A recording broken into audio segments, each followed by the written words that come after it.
all right, everyone, he just can't stop winning. And by he, I mean all of the people he's endorsed mainly, and apparently ideologically too. A huge day for MAGA as Lauren Boebert coasts to a primary victory in Colorado. Now, I'm going to analyze that from perhaps a different perspective than most. It's a big win for Lauren Boebert. Of course, she's a MAGA firebrand. She's cast off as being the most far-right member of Congress. Basically, Ron Paul with titties, only supposedly really, really racist and problematic, too.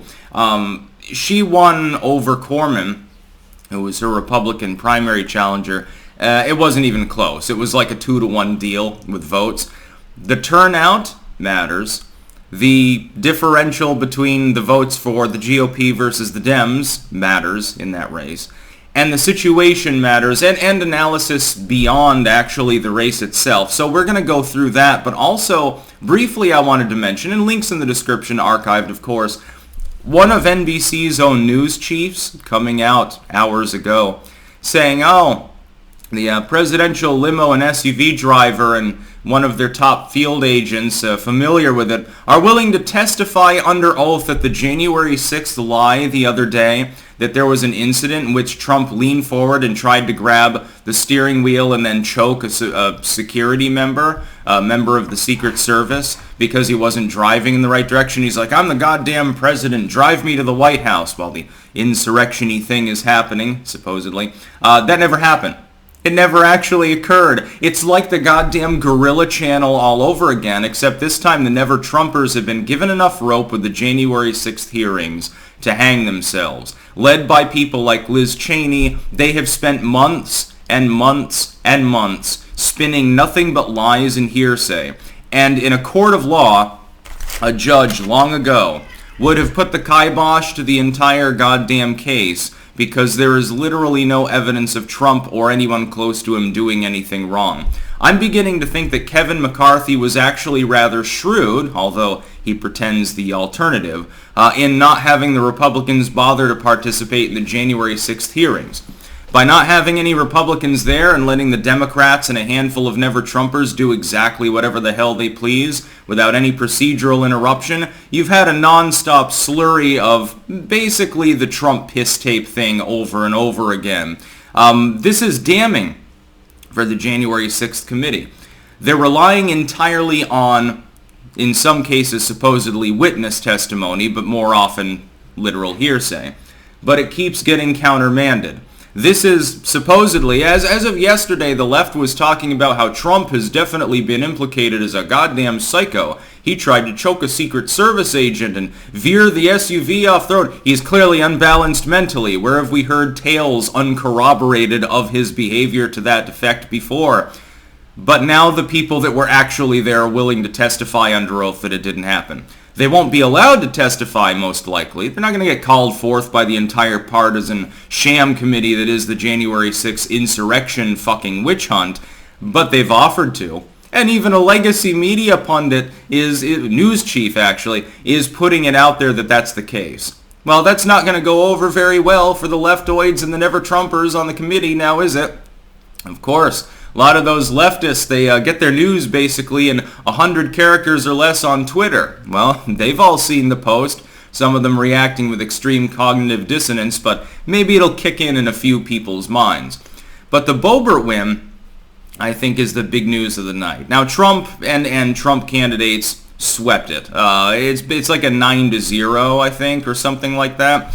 There's a gubernatorial slot. There are multiple House slots. Those like Boebert who are being challenged by neocons or by others, as well as those that were seeking to oust incumbents. Virtually all of them won, which is why the legacy media is being rather more quiet about some of these races than generally they otherwise would. I'd think you'd want to shout from the rooftops, well, the Republicans remain an extreme far-right horrible party. They decided to stay with Boebert over a sane challenger. And I'm thinking of one thing. This is a bellwether for the midterms to come. It's a little bit of a pulse taker for the sentiment of the United States in the wake of the Roe decision, Bruin, etc. It doesn't look good for the left, just to be clear. It also resembles a matchup between Trump and DeSantis, should they decide to slug it out for a 24 slot. Tell you why. Boebert's opponent, who under any other circumstances would be generically regarded as a far-right Republican. He's too religious, he wants too many guns, he wants to lower taxes, oh my god. He'd be cast off as extreme. The neocons always did. Like the Bush Republicans are basically neoliberals, but they always got called the devil and Hitler and stuff like that until the MAGA people, technically the Ron Paulers and the Tea Party before that, show up. Until there were those alternatives, the neocons got called all the same names that Trump gets called. You also had the same lurid tales. If you weren't around and old enough to remember the Bush administration, Bush, who was just exactly like goddamn Bill Clinton or Hillary Clinton, Biden and all these other sleazebags, was cast off as very, very far right. Why? Because occasionally he would pretend to believe in Jesus Christ. That's really it, in a nutshell. But he wasn't. Trump showed up and broke all the toys, and they're frenetic over him. DeSantis is being astroturfed, and I do use that term literally, as Trump light. It's effectively a statement by the lamestream, hey, okay, we get it, you MAGA people, you fucking retards. We get it that you want change. We're just not comfortable with the change that you've had before, that was effective, largely. Here's Trump light. And I find it very, very funny that there are some people that are taken in by a situation in which the legacy media, including most of Fox, their legacy corporate outlet too, and even Democratic politicians are basically campaigning for DeSantis. It's because they don't want Trump in there because they're afraid of him, and they know they can beat DeSantis more easily because he doesn't have post-Ronald Reagan levels of in-party support. The Boebert race ultimately is a bellwether of that potential matchup that I don't think will end up happening, but they're desperately trying to make it a thing. Here's why. Lauren Boebert, MAGA Republican, cast off as far right, cast off as reprehensible, as an irredeemable, as a garbage person basically, is fending off a challenge by a Republican who self-brands as, I'm basically her, but I'm more tempered. I've got a better temper, a better sense of humor, and I don't take it quite so far. I'm the non-extreme Republican. Lauren Boebert not only crushed the dude, despite the fact that there were independent groups that were telling people to change their registration to the GOP just to vote for her opponent, and it wasn't even close. She got more votes than him, plus the top Dem candidate at the same time in the separate primary. She got more votes than all of the Democrats combined in their primary. She's going to win re-election easily, and she doesn't even have any competition. The bellwether is this.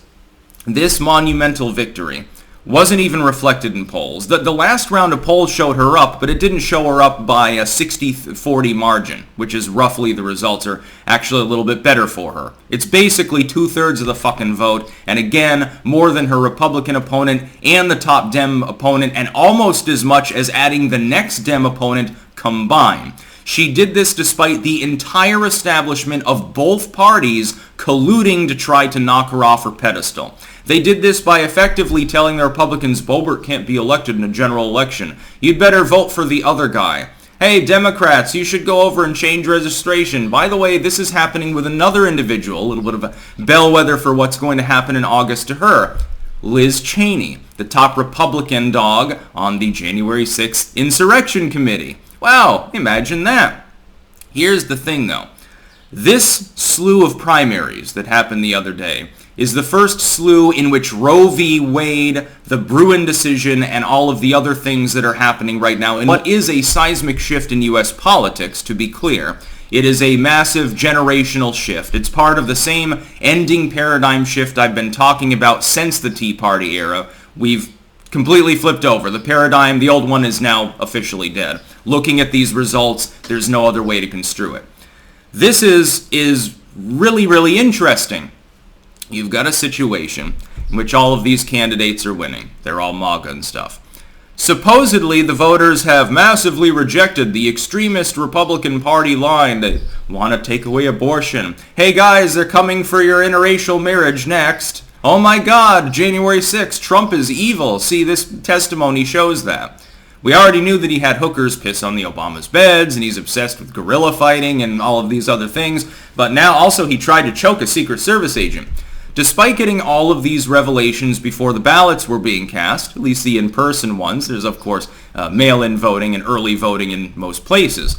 Despite that, MAGA not only won the night, it won by higher than expected margins. Roe v. Wade apparently did not manage to convince people that Boebert, who is extremely evangelical in her leanings, was a bad idea. The centrist, so-called, who would get called Hitler if Boebert weren't there, to be clear, and probably could not win a general, Boebert managed to cripple the competition.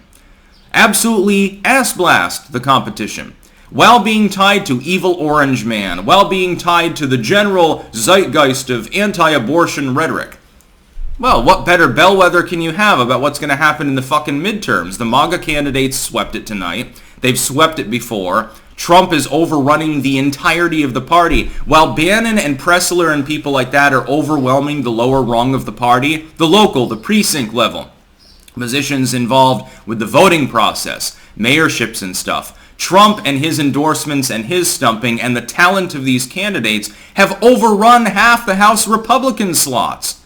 Almost fully half the House Republicans are probably going to be MAGA Republicans. Well, that's definitely a change. A couple of years ago, it was 30 people. And a couple years before that, it was 12 people. That's some significant growth for a sub-political movement now, isn't it? I've been told by the whole legacy media that it's dead and voters are soured on Trump and MAGA. They want DeSantis now because reasons.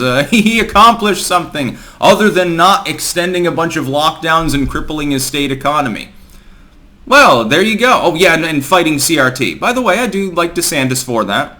He's a little bit young to be running for president. I'd rather that he wait and let Trump get his next term. Whether it's Rand Paul or DeSantis next is immaterial to me. This was probably the biggest day for MAGA in several years. A lot of people won't analyze it that way. They'll just look at these things not as a macrocosmic scale sort of system. They'll only look at individual races and say, well, yes, Trump did some mild winning tonight. Boebert managed to hold on to her spot despite fierce infighting among Republicans. Yeah, 65% of the vote. Really, really severe infighting. Meanwhile, the 4 Democrats couldn't get their heads out of their ass long enough for anyone to have a mandate upon winning. That's the truth of the situation. This is a bellwether for what's to come in the coming months and in the midterms. And by the way, we also have a second new poll post-Roe. The first is Marist. This has missampled in favor of the Democrats severely throughout time. Shows the Democrats 7 points up in the congressional ballot. Oh my God, that's terrible. See, the problem is you also have a Rasmussen poll coming in showing effectively no change whatsoever, and the Republicans up by 5 points. The problem is that the former Marist poll showed them up by +5 anyway. Well, okay. A handful of voters may have shifted in the Dems' direction, assuming that we don't just say that it's static within the polling results.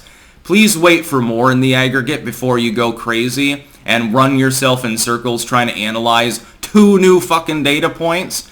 It's completely fruitless. If we look at the on-the-ground changes within politics, if anything, MAGA has picked up more support.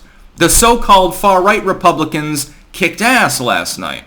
I'm thinking that part of that has to do with mass in-party turnout differentials. Again, look at the number of votes. And this has been a repeat feature of multiple races. It isn't just, by the way, Boebert's race in Colorado. Over and over again, the Republicans have had massive turnout levels, and virtually no Democrats are bothering to vote.